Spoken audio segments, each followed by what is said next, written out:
पुण्यामध्ये राष्ट्रवादी काँग्रेसच्या नेत्या रुपाली पाटील ठोंबरे यांच्यावर मारहाणीचा गंभीर आरोप झाला, त्यामुळे खळबळ उडाली। सोशल मीडियावर रुपाली ठोंबरे पाटलांविरोधात केलेल्या एका पोस्टमुळे पाटील यांनी गुंड पाठवून घरात घुसून मारहाण केल्याचा आरोप माधवी खंडाळकर यांनी केला होता।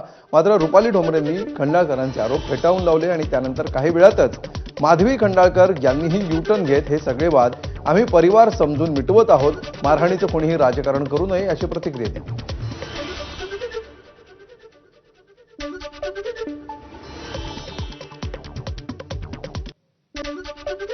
काही ना काही असतात गैरसमज करणारी लोक आणि त्यामुळे आपल्या डोक्यामध्ये काही गोष्टी राहून गेलेल्या असतात, त्यातून या गोष्टी घडलेल्या आहेत।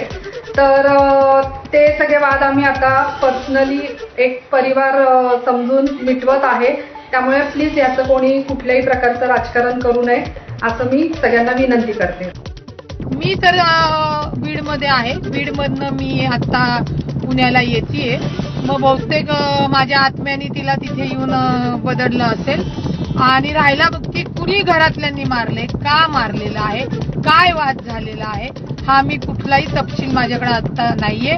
त्या एवढंच कळलंय की दोन्ही पार्ट्या पोलीस स्टेशनला आहेत आणि त्या दोघंही वाटतं एकमेकांच्या विरोधात तक्रार देतात। आता काय तक्रार देत आहेत, कशासाठी काय झालेलं आहे याची मी निश्चित माहिती घेऊन सांगेल।